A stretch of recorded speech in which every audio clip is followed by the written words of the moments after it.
Hey guys, welcome to Unit 5, Lesson 1. Today we are going to be talking about piecewise functions. You did those in Algebra 1 when you were given a function and the domain was restricted and you had to graph them, right? So try the warm up on your own, pause the video and then check your answers with mine. So basically what are you doing here is it's asking you f of 1. Basically what does that mean? When x is 1, find me the y value. You're given three functions here. Now you want to decide which function you want to work with. How do you do that? So first of all, this is 1. You want to check where does it lie. Is 1 less than negative 2? Is it between negative 2 and 1, or is it greater than 1? It is this function, right? We're going to work with this because 1 is greater than or equal to 1.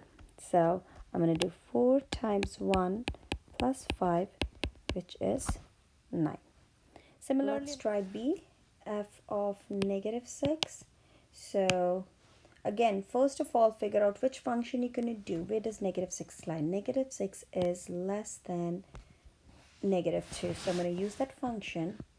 So I'm going to substitute x with negative 6 minus 1, which I get what? Negative 6 squared is 36 minus 1 is 35, right?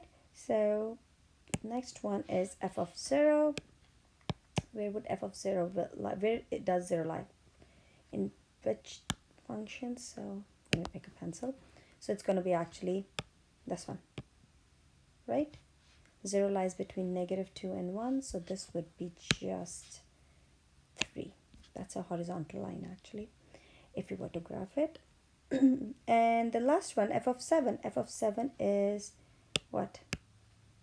This one, right? The last function, it's greater than 1. So 4 times 7 plus 1, which is 20. Oh, not 1, 5. My bad.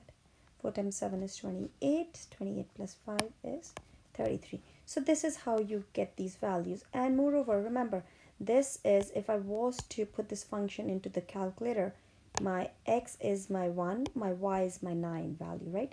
My 1 is my input, my 9 is my output. Same thing here. Negative 6 is the input, 35 is the output, or negative 6 is your x and 35 is your y, and so on. So let's get started with the lesson. A piecewise function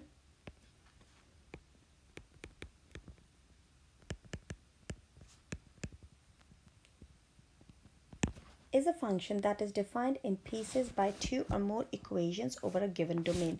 So you just saw that in the other in the Duna. So here are some examples of piecewise function. That's how it looks like, right? Make sure you just label your graphs that you must focus on. So again, you're given two or more functions to graph them, and you have to set your domain. The domain is restricted. That's what you have to be careful about. So let's go to the next page.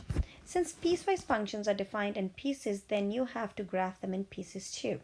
So there are three functions given to us. It says graph each of the following piecewise function and then identify the indicated values. So I set up the table. And now I'm going to start with the first function. There are three functions, okay? So we are going to work with one function at a time. This is an absolute value function, right? And look at its domain. It is x is less than or equal to 1. What does this tell you? The less than and equal to symbol just tells me that when I'm graphing, my circle's going to be filled, right? And the most I will get to on this graph is 1. So I'm going to figure out the values for 0. I'm going to go backwards, negative 1, negative 2, and negative 3, and that will be good. So if you put that in the calculator, or you can start substituting into the function and find the values, you get y is negative 4, negative 2 is negative 2, negative 1 is 0, 0 is negative 2, and then 1 is just negative 4, right? So that's how I got the first one. The second one is just a line. If you did not notice that, that's y equals a number, right? Whenever it's a number, it's a line. So that is going to be between 1 and 3. And remember, since it's strictly less than both your circles are, I'm going to do different colors for each one. This would be, oops, this would be an empty circle. So for both of them, okay? And then the last one is a line, and I'm going to do that in red. I'm going to do green. And it's a line, and here it is greater than or equal to 3. So again, my circle's gonna be filled, right?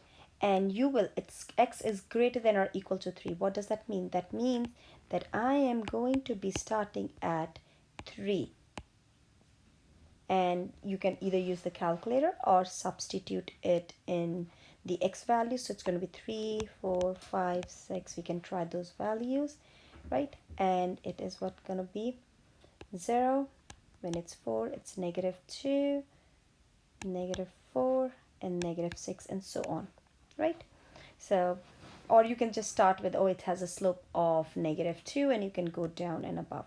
So I'm going to actually graph all these here. I'm going to start with the first one, and I'm going to use the same color so it's easier for us to determine which graph is what. So the first one was the absolute value 1, and you start at -3 with it, -3, -4, right? And then I have -2, -2, -1, 0, and this is what my graph looks like, right? 1, -4, yep, here. So this is what my graph looks like. Now we remember that at 1 it was a filled circle, so I'm going to make sure the circle is filled. So, and it is going forever in this direction, so there will be an arrow in this direction but not in here, so it stops here. Be very careful of that, right? Because it said my domain was restricted. It was said for all x values less than or equal to 1. So, and this does have an arrow. If you want more points, you can put those points in there and label it. It's -2, absolute value of x plus 1. Now the next one was in blue. It was a horizontal line y equals 3 from 1 and 3. So at 1, I'm going to have an open circle till 3. So that is what my graph should look like, 3. And the last one is the line which we started at what? 3. We said it's going to be filled circle, right? So 3, 0. So it's going to be filled circle, and then I'm just going down 2 over 1. I can do that, or I can just plot the points, right? We're all, I'm sure, very good at graphing lines here. It started at 3, but it's going on in the other direction, so I am going to have an arrow.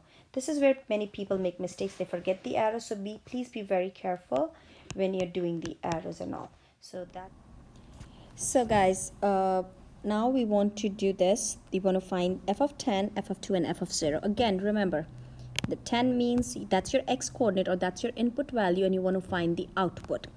When you have a piecewise function, you want to be careful, and you have to decide by looking at the domain which function to pick and to substitute in. So I'm going to actually use the red color. Oh, black, I would use black. So now 10.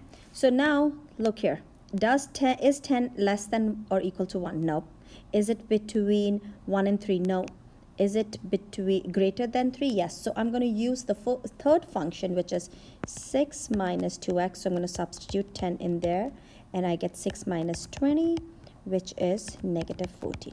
Okay. So you have to first identify the function to substitute that value in. Now f of 2, where does f of 2 lies? You can either look at the graph also. Look here.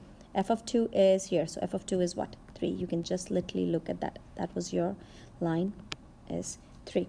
And f of 0, where is f of 0? When x is 0, what's my y value? It's actually my first function, the absolute value function. It's -2. If you want to go back and look at the equation, 0 is less than or equal to 1. So I'm going to use this function. So if I was to do it algebraically, it's -2 absolute value of 0 plus 1, which is just 1, an absolute value of 1 is 1, so it's negative 2 is your answer. So I want you to finish the remaining problem set and graph them very carefully. Please make sure if there are holes or the circles are filled in, right? So be very careful about that. So good luck